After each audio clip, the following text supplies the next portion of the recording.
শাবনাজকে পছন্দ করেছি এবং আমার শ্বশুর সেদিন গিয়েছিলেন, উনি 1 মণ মিষ্টি নিয়ে গিয়েছিলেন তখন আমার বাসায়। আচ্ছা, ছোট মেয়ে মাহাদিয়ার বিয়েতে শুরুতে মোটেও রাজি ছিলেন না চিত্রনায়িকা শাবনাজ। অনেক মানসিক টানাপোড়েন আর কষ্টের পর শেষ পর্যন্ত মেনে নিতে হয় এই বিয়ে।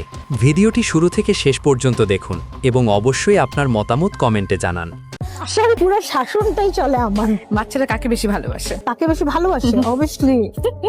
সোশ্যাল মিডিয়ায় অভিনেতা নাঈম ও শাবনাজের ছোট মেয়ে মাহাদিয়ার বিয়ে নিয়ে চলছে ব্যাপক আলোচনা ও সমালোচনা।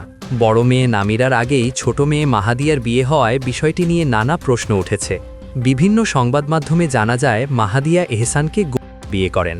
এই সম্পর্কে শুরুতে নাঈম শাবনাজ পরিবারের কেউই রাজি ছিলেন না। বিশেষ করে শাবনাজ এই সম্পর্ক মেনে নিতে একেবারেই প্রস্তুত ছিলেন না বলে জানা গেছে। বড় মেয়ের আগে ছোট মেয়ের বিয়ে, এটি সমাজে কিভাবে দেখা হবে, পারিবারিক সম্মান ও এতদিনের সুনাম নষ্ট হবে কিনা, এই চিন্তাগুলোই সবচেয়ে বেশি ভাবিয়ে তুলেছিল শাবনাজকে।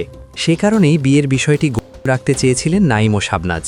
তবে এক পর্যায়ে মেয়ের ইচ্ছা ও ভবিষ্যতের কথা ভেবে নাঈম শাবনাজকে বোঝান যে সন্তানের সিদ্ধান্তকে গুরুত্ব দেওয়াই সবচেয়ে বড় বিষয়। শেষমেশ অনেক কষ্ট নিয়েই শাবনাজেই বিয়েতে সম্মতি দেন।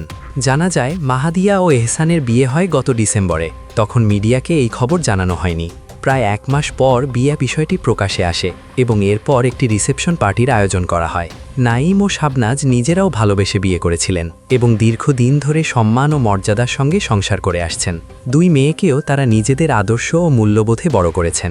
সে কারণেই ছোট মেয়ের বিয়ে নিয়ে না চাইলেও কিছুটা অস্বস্তি ও লজ্জার মুখে পড়তে হয়েছে এই তারকা দম্পতিকে।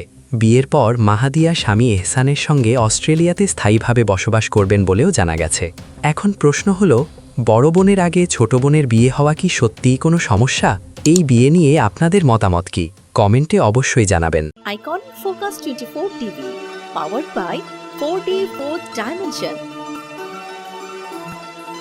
আমাদের চ্যানেলটি সাবস্ক্রাইব করে আমাদের সাথে থাকুন।